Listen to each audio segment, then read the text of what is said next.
നിന്റെ അധിക പ്രസംഗം കഴിഞ്ഞ ഉടനെ കവടിക്കരയിലെ സുകുമാരൻ നായർ ഇവിടെ വിളിച്ചിരുന്നു. എന്താ നിന്റെ വിചാരം? ആളുകളെ കയറി പ്രാന്തമാരെന്ന് വിളിക്കുക. എല്ലൊടിയാതെ നീ ഇവിടെ തിരിച്ചെത്തിയതേ എന്റെ പ്രാർത്ഥന കൊണ്ടാന്ന് കൂട്ടിക്കോ. കഷ്ടം. കുട്ടിക്കാലത്ത് മൂക്കൾ വലിപ്പിച്ച് കിടന്ന ആ കോന്തൻ ചെക്കനായിട്ടാണ് അമ്മ ഇപ്പോഴും എന്നെ കാണുന്നത്. കാലിഫോർണിയയിലും ബ്രസൽസിലും ജനീവയിലും ഞാൻ സഞ്ചരിച്ച നിർത്ത്. ഇത് കേട്ട് കേട്ട് എനിക്ക് മതിയായി. നിന്റെ കണ്ണി മറ്റുള്ളവർക്കല്ലേ പ്രാന്ത്, എന്റെ കണ്ണി നിനക്കാ പ്രാന്ത്. ഞാൻ അത് പഠിച്ചു ഇത് പഠിച്ചു ഒരു വലിയ കുന്തടുത്തങ്ങ് മിഴുങ്ങി എന്നൊക്കെ എപ്പോഴും പറയുന്നത് പ്രാന്തായിട്ട് തന്നെയാ. മനുഷ്യനായ നന്ദി വേണം. അമേരിക്ക 2 കൊല്ലം പഠിച്ചല്ലേ നീ, എന്നിട്ടും ജോർജ് ബുഷിന് വട്ടാണെന്ന് നീ പറഞ്ഞു കളഞ്ഞില്ലേ? ബുഷ് എന്നെ പഠിപ്പിച്ചിട്ടില്ലല്ലോ.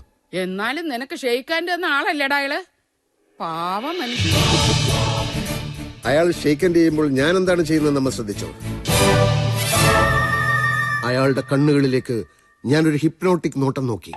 ഒരു നിമിഷം കൊണ്ട് നഗ്നമായ അയാളുടെ മനസ്സ് ഞാൻ കണ്ടു എന്നുള്ളത് അയാൾക്ക് മനസ്സിലായി. പെട്ടെന്ന് മുഖം തിരിച്ചു കളഞ്ഞു. നിന്നെ പേടിച്ച് ആയിരിക്കണം. അയാളുടെ മനസ്സിനുള്ളിലെ ഗൂഢനീക്കങ്ങൾ ഞാൻ കണ്ടുപിടിച്ചാലോ? ഇതൊക്കെ എന്നോട് പറഞ്ഞതിരിക്കട്ടെ, പുറത്തിറങ്ങി വല്ലവരോടും പറഞ്ഞാലുണ്ടല്ലോ കേരളത്തിലെ ജനങ്ങളാ മനഃശാസ്ത്രജ്ഞനെ പിടിച്ചോണ്ട് പോയി ഊളംപാറയിൽ അഡ്മിറ്റ് ചെയ്യും. അമ്മയുടെ മകന് അമ്മയേക്കാൾ 10 മടങ്ങ് ബുദ്ധി ഉണ്ടായതിൽ അമ്മ അസ്വസ്ഥയാണെന്ന് എനിക്കറിയാം. നിന്നെ ഞാൻ